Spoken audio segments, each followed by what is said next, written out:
ಪಾರು, ಅಂತೂ ಅಮ್ಮನ ಕಾಲು ನೋವು ವಾಸಿ ಆಗುವಂತ ಔಷಧಿನ ತಯಾರು ಮಾಡಿದೆ. ಹ್ಞೂ ಯಜಮಾನ್ರೆ, ಬನ್ನಿ ಬೇಗ ಹೋಗೋಣ. ಪಾಪ ಅಮ್ಮ ನೋವಿಂದ ನರಳ್ತಾ ಇರ್ತಾರೆ.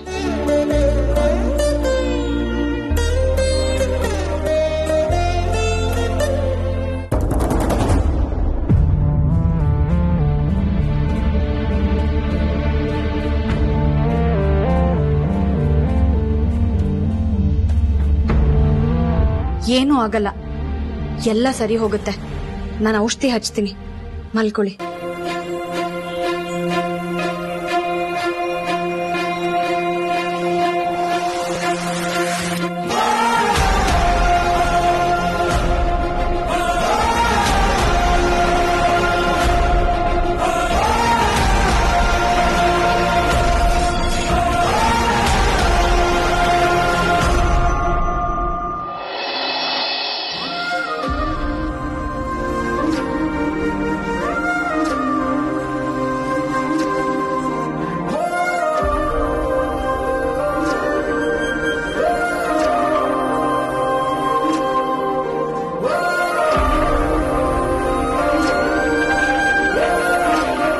ಏನೂ ಆಗಲ್ಲ ಅಮ್ಮ, ಒಂದ್ ಸ್ವಲ್ಪ ಹೊತ್ತು ಸಹಿಸ್ಕೊಳ್ಳಿ, ಎಲ್ಲ ಸರಿ ಹೋಗುತ್ತೆ.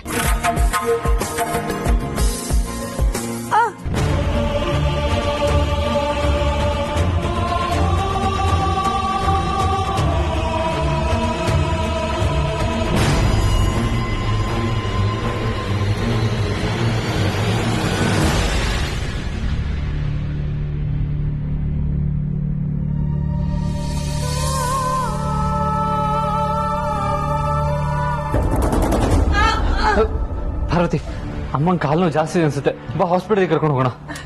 ಏನು ಆಗಲ್ಲ ಯಜಮಾನ್ರೆ, ಬೇಗ ಹುಷಾರಾಗುತ್ತೆ, ಸುಮ್ಮನಿರಿ.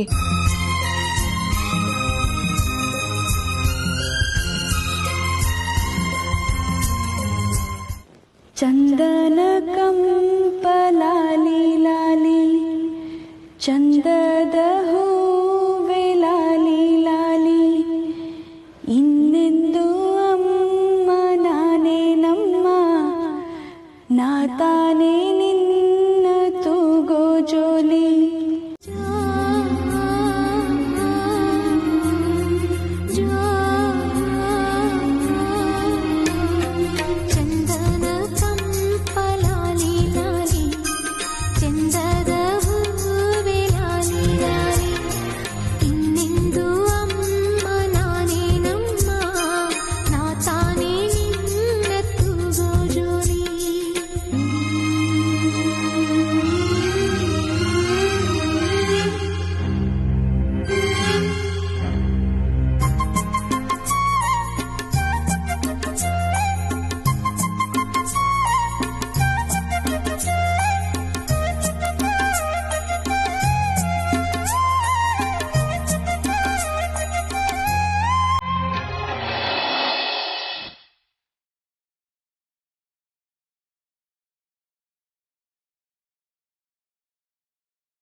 ಏನ್ ಪಾರು, ಅಮ್ಮವ್ರಿಗೋಸ್ಕರ ಇವತ್ತು ಅಡಿಗೆ ಜೋರೇನಿಲ್ಲ ಸಾವಿತ್ರಕ್ಕ.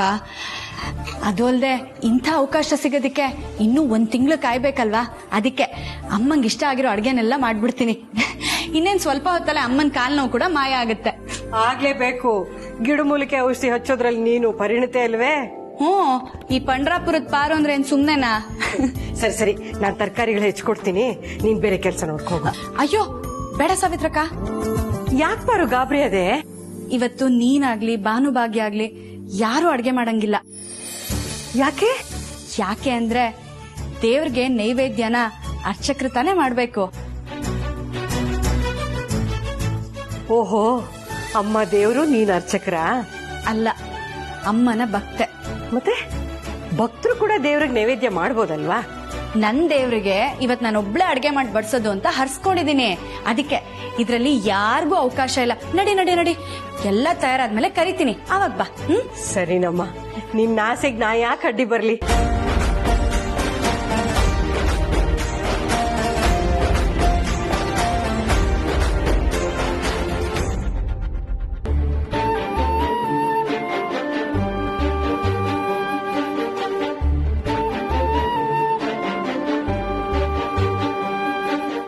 ಅಮ್ಮ, ಏನಾಯ್ತು ಪಾರು? ಏನಿಲ್ಲ ಸಾವಿತ್ರಕ್ಕ. ಮತ್ತೆ ಯಾಕೆ ಕಿರ್ಚ್ಕೊಂಡೆ? ಅದು ಇಲಿ ಇಲಿ ಇಲಿ ಬಂತು. ಹೌದಾ? ಎಲ್ ಬಂತು? ಎಲ್ ಹೋಯ್ತು? ಗೊತ್ತಿಲ್ಲ, ಓಡೋಯ್ತು. ಓ ಹೌದಾ? ಬಹುಶಃ ಅದು ಪ್ರೀತ್ಸೋ ಇಲಿ ಇರ್ಬೇಕು ಅಲ್ವಾ ಪಾರು?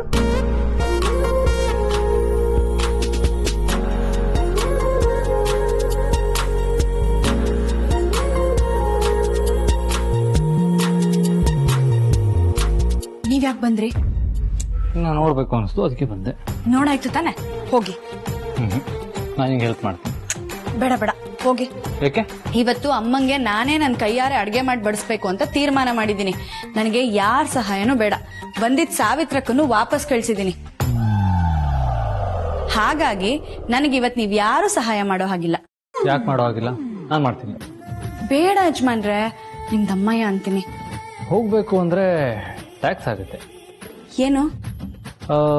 GST ವ್ಯಾಟ್ ಎಲ್ಲ ಸೇರಿ 10 ಸೆಕೆಂಡ್ಗೆ ಒಂದೊಂದು ಮುದ್ದು ಕೊಡ್ಬೇಕು.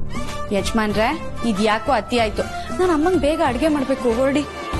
ನೋಡೋ, ನಾನು ಹೋಗೋದಕ್ಕಂತೂ ಬಂದಿಲ್ಲ. ಇಲ್ಲೇ ಇದ್ದು ನೀನ್ ಸಹಾಯ ಮಾಡೋಣ ಅಂತ ಬಂದೆ.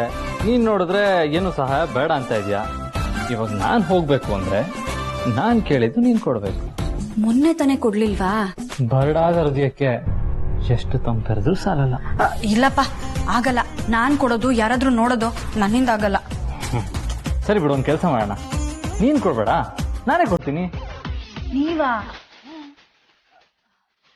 ಸರಿ, ಹಾಗಾದ್ರೆ ಒಂದ್ ಮುತ್ತು ಕೊಟ್ಬಿಟ್ಟು ಹೊರಡ್ತಾ ಇರ್ಬೇಕು. ನೋ ನೋ ನೋ, ಒಂದೆಲ್ಲ ಅಲ್ಲ. ಪ್ರತಿ 10 ಸೆಕೆಂಡ್ಗೆ ಒಂದೊಂದು ಮುತ್ತು. ಎಲ್ಲಿವರೆಗೂ? ನಿನ್ ಕೆಲಸ ಮುಗಿಯೋವರೆಗೂ. ಈ ಶುಭ ಕಾರ್ಯ ಶುರು ಮಾಡೋಕ್ಕಿಂತ ಮುಂಚೆ ಮೊದಲನೇ ಹೆಜ್ಜೆ ಕರೆಕ್ಟ್ ಆಗಿರ್ಬೇಕು. ಇವಾಗ ನೀನು ಮೊದಲನೇ ಹೆಜ್ಜೆ ಕರೆಕ್ಟ್ ಆಗಿ ಇಡ್ತಿದ್ಯಾ ಇಲ್ವಾ ಅಂತ ಹೇಳ್ತೀನಿ, ಓಕೆನಾ?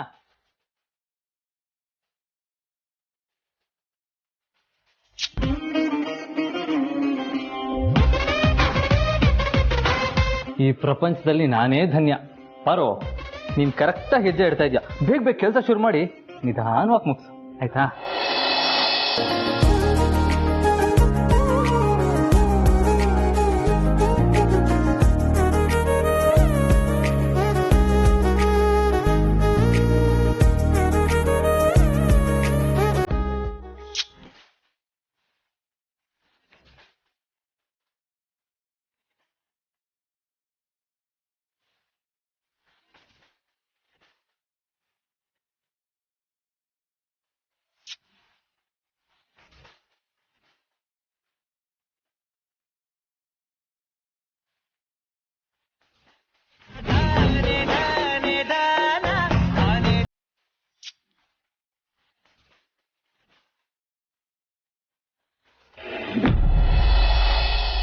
ಐದು, 4, 3, 2, 1.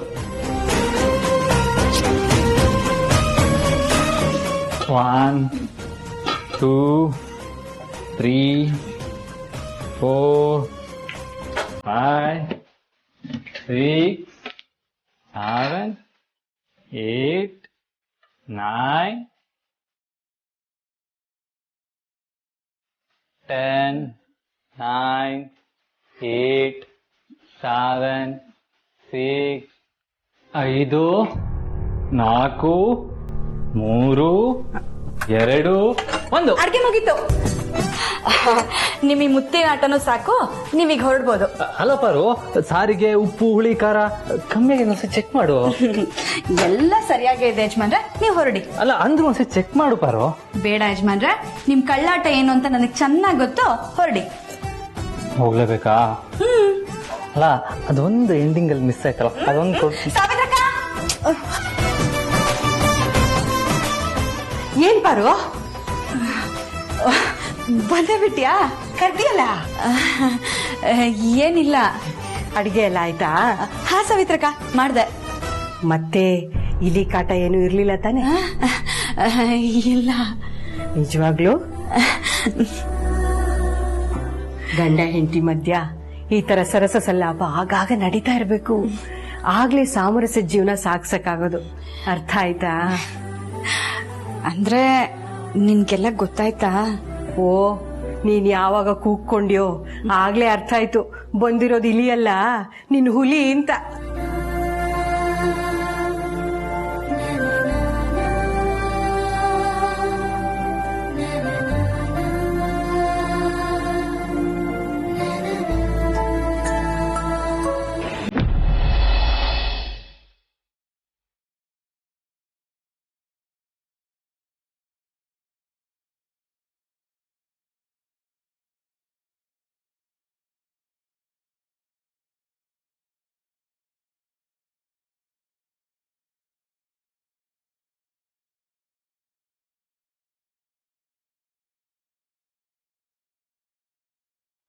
ಅಮ್ಮ, ನಾನ್ ಯಾವತ್ತಿದ್ರು ಇಲ್ಲೇ ನಿಮ್ ಕಾಲ್ ಹತ್ರ ಇರೋದಕ್ಕೆ ಇಷ್ಟಪಡ್ತೀನಿ.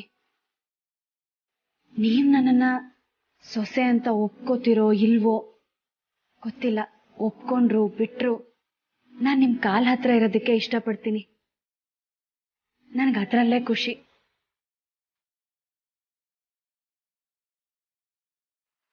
ದೇವರ್ ಸರಿ ಸಮಾನವಾಗಿ ಮನುಷ್ಯರು ನಿಲ್ಲೋಕ್ಕಾಗತ್ತಾ?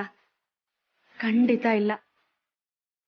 ನಾನ್ ಗೆಲ್ಲಿ ಅಂತ ಅದೇನೋ ಪರೀಕ್ಷೆ ಕೊಟ್ಟಿದ್ದೀರಾ. ಮನೆಯವ್ರ ಎಲ್ರ ಬಲವಂತಕ್ಕೆ ಇದನ್ನ ನಾನು ಒಪ್ಕೊಂಡಿದ್ದೀನಿ. ಆದ್ರೆ ನನಗೆ ನಿಜವಾದ ಖುಷಿ ಸಿಗೋದು ನಿಮ್ ಸೇವೆ ಮಾಡೋದ್ರಲ್ಲಮ್ಮ.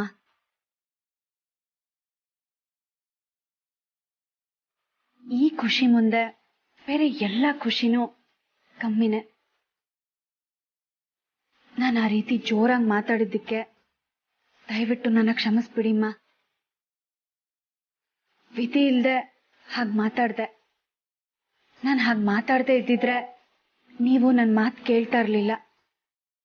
ನಿಮ್ ಕಾಲ್ ನೋವು ಬೇಗ ವಾಸಿ ಆಗ್ತಾ ಇರ್ಲಿಲ್ಲ.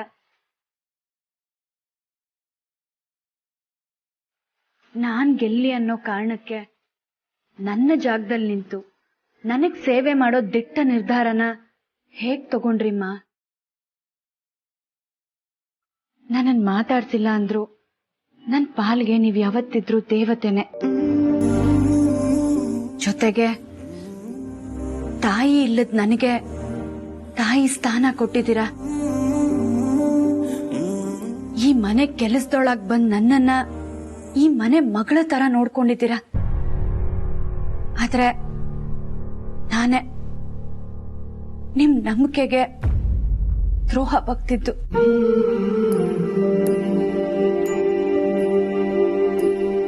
ನನ್ನನ್ನು ಕ್ಷಮಿಸ್ಬಿಡಿಮ್ಮ.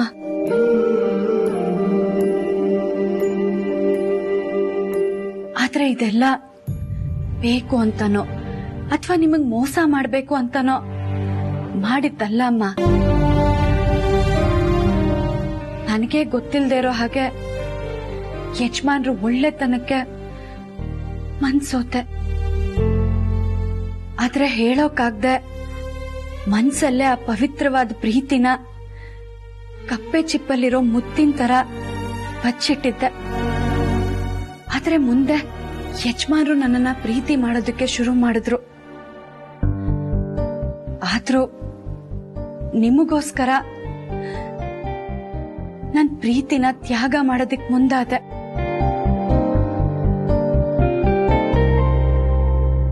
ಯಾಕೆ ಅಂದ್ರೆ ಅಷ್ಟ್ರಲ್ಲಿ ಯಜಮಾನ್ರಿಗೆ ಬೇರೆ ಹುಡುಗಿ ಜೊತೆ ಮದ್ವೆ ಮಾಡೋದಕ್ಕೆ ಮುಂದಾಗಿದ್ರಿ. ದೇವ್ ಲೀಲೆನೋ ವಿಧಿ ಆಟನೋ ಗೊತ್ತಿಲ್ಲ, ನನ್ನ ಯಜಮಾನ್ರ ಮದ್ವೆ ನಿಮ್ ಮುಂದೆನೆ ನೆರವೇರೋ ಹಾಗಾಯ್ತು. ಅಲ್ಲಿಂದ ನನ್ನ ಹತ್ರ ಮಾತಾಡೋದನ್ನ ಬಿಟ್ರಿ. ಬರೀ ನನ್ನ ಹತ್ರ ಮಾತ್ರ ಅಲ್ಲ, ನಿಮ್ ಮಗನ ಹತ್ರ ಮಾತಾಡೋದು ಬಿಟ್ರಿ. ಅಲ್ಲಿ ಶುರುವಾಗಿದ್ದು ಇಲ್ಲಿಗೆ ಬಂದು ನಿಂತಿದೆ. ಮುಂದೆ ಗೊತ್ತಿಲ್ಲ. ಭವಿಷ್ಯ ನೆನೆಸ್ಕೊಂಡ್ರೆ ನನಗ್ ಭಯ ಆಗುತ್ತೆ. ಅಂತ ಅತಂತ್ರ ಪರಿಸ್ಥಿತಿಲಿ ಸಿಕ್ಕಾಕೊಂಡಿದ್ದೀನಿ.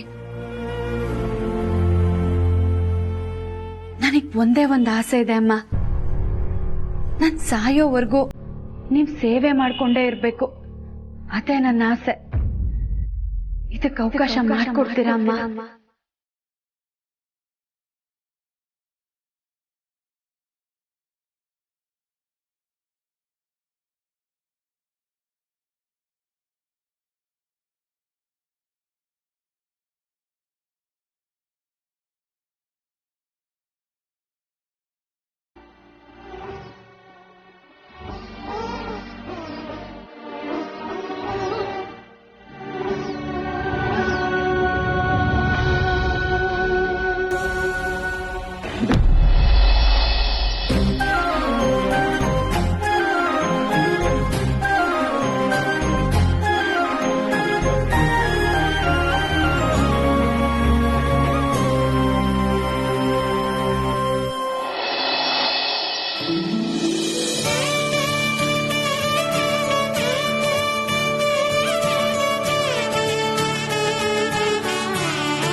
ಇನ್ನು ಎದ್ದಿಲ್ವಾ?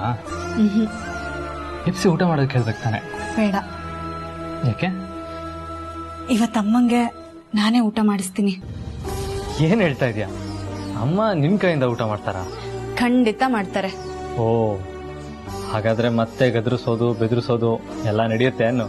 ಯಜಮಾನ್ರೆ, ನಾನು ಹಾಗೆಲ್ಲ ಹೇಳಿದ್ದು ಅಮ್ಮ ಮಗು ತರ ಅಲ್ವಾ, ಮಾತ್ ಕೇಳಿಲ್ಲ ಅಂದ್ರೆ ಹಾಗೆ ಮಾಡ್ಬೇಕು ಅಂತ ಹೇಳ್ದೆ ಅಷ್ಟೇ. ಹೌದು, ಹಾಗ್ ಮಾಡಿದ್ರೆ ತಾನೆ ಅವ್ರು ನನ್ ಮಾತ್ ಕೇಳೋದು. ಸರಿ, ಇನ್ನು ಎಷ್ಟೊತ್ತು ಅಂತ ಹೀಗೆ ಗಾಳಿ ಬೀಸ್ತಾ ಕಾಯ್ತಾ ಇರ್ತೀಯ? ಅಮ್ಮ ಹೇಳೋವರೆಗೂ. ಯಾವಾಗ ಹೇಳ್ತಾರೆ ಗೊತ್ತಿಲ್ಲ. ಪಾಪ ಅಮ್ಮ ನೆಮ್ಮದಿಯಾಗಿ ಈ ರೀತಿ ನಿದ್ದೆ ಮಾಡಿ ಎಷ್ಟು ದಿನಗಳಾಗಿದ್ಯೋ ಏನೋ. ಅದ್ರಲ್ಲೂ ನಾನು ಈ ಮನೆಗೆ ಸೊಸೆಯಾಗಿ ಬಂದ್ಮೇಲೆ ಅವ್ರಿಗೆ ನೆಮ್ಮದಿನೇ ಇಲ್ದಂಗಾಗಿದೆ. ಅದಕ್ಕೆ ಅವ್ರು ಆರಾಮಾಗಿ ನಿದ್ದೆ ಮಾಡ್ಲಿ ಅಂತ ಅವ್ರನ್ನ ಎಪ್ಸೋಕ್ ಹೋಗಿಲ್ಲ. ನಿನ್ನಷ್ಟು ಒಳ್ಳೆ ಗುಣ ಇರೋ ಸೊಸೆನ ಅಮ್ಮ ಅದು ಯಾಕೆ ಒಪ್ತಾ ಇಲ್ವೋ ಏನೋ ಗೊತ್ತಿಲ್ಲ ಪಾರು. ಎಲ್ಲ ಅತ್ತೆಂದಿರ್ಗೂ ಅವ್ರ ಸೊಸೆ ಹೀಗಿರ್ಬೇಕು ಹಾಗಿರ್ಬೇಕು ಅನ್ನೋ ಕನ್ಸಿರುತ್ತೆ. ಹಾಗೆ ಅಮ್ಮಂಗೂ ಅವ್ರ ಕಲ್ಪನೆಯ ಸೊಸೆ ಇರ್ತಾರೆ. ಆದ್ರೆ ನಾನು ಅದಕ್ಕೆ ಸೂಕ್ತ ಅಂತ ಅನ್ನಿಸ್ತಾ ಇಲ್ಲ. ಏನ್ ಮಾಡೋದು, ನನ್ನ ಹಣೆ ಬರ. ಓದ್ಲಿಲ್ಲ, ಬರೀಲಿಲ್ಲ, ಶ್ರೀಮಂತ ಮನೆತನದಲ್ಲಿ ಹುಟ್ಲಿಲ್ಲ.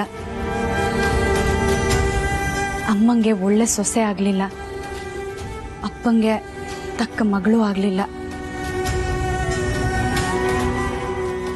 ಯಾರಿಗೇನಾಗಿಲ್ವೋ ಏನೋ, ಆದ್ರೆ ಜೀವನ ಪೂರ್ತಿ ನನಗಂತೂ ಒಳ್ಳೆ ಹೆಂಡತಿ ಆಗಿರ್ತೀಯ ಅನ್ನೋ ನಂಬಿಕೆ ನನಗಿದೆ ಪಾರು. ನೀನ್ ನನ್ನ ಹೆಂಡತಿ, ನಾನ್ ನಿನ್ ಗಂಡ ಅಂತ ನಾವಿಬ್ರು ಒಪ್ಕೊಂಡಾಗಿದೆ. ಇನ್ನೇನ್ ಬೇಕು ಹೇಳು?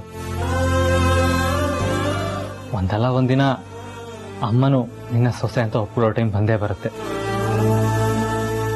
ಆಗ ನಿಮ್ ತಂದೆನು ನಮ್ಮ ಮದುವೆನ ಒಪ್ಕೋತಾರೆ. ಸರಿನಾ? ಸರಿ, ಊಟ? ಅಮ್ಮ ಊಟ ಮಾಡದೆ ನಾನು ಹೇಗೆ ಊಟ ಮಾಡ್ಲಿ? ನೀವ್ ಹೋಗಿ ಎಲ್ರ ಜೊತೆ ಊಟ ಮಾಡಿರಿ, ನಾನು ಆಮೇಲೆ ಬರ್ತೀನಿ. ಅಲ್ಲ ಪಾರು, ನೀನ್ ಊಟ ಮಾಡಿದ್ರೆ ನಾನೇ ಊಟ ಮಾಡ್ಲಿ? ನೋಡಿ ನೋಡಿ, ನೀವ್ ಈ ರೀತಿ ಹೊಟ್ಟೆ ಹಸ್ಕೊಂಡೆಲ್ಲ ಇರಬಾರ್ದು. ನೀವ್ ಹೋಗಿ ಊಟ ಮಾಡಿ, ನಾನು ಬರ್ತೀನಿ. ಸರಿ ಸರಿ, ನಾನು ಒಳಗೆ ಹೋಗ್ಲಾ?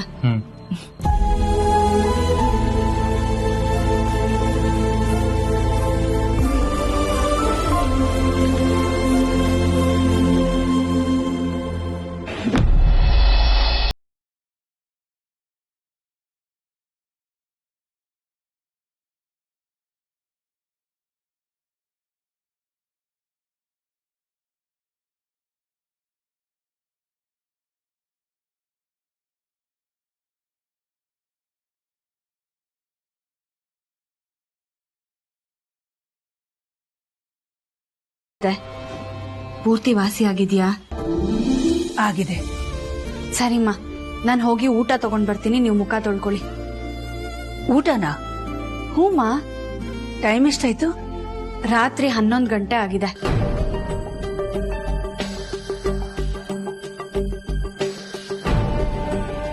ಮಧ್ಯಾಹ್ನ ಮಲಗ್ದೋರ್ ನೀವು, ಇವಾಗ ಎಚ್ಚರ ಆಗಿದ್ದೀರಾ.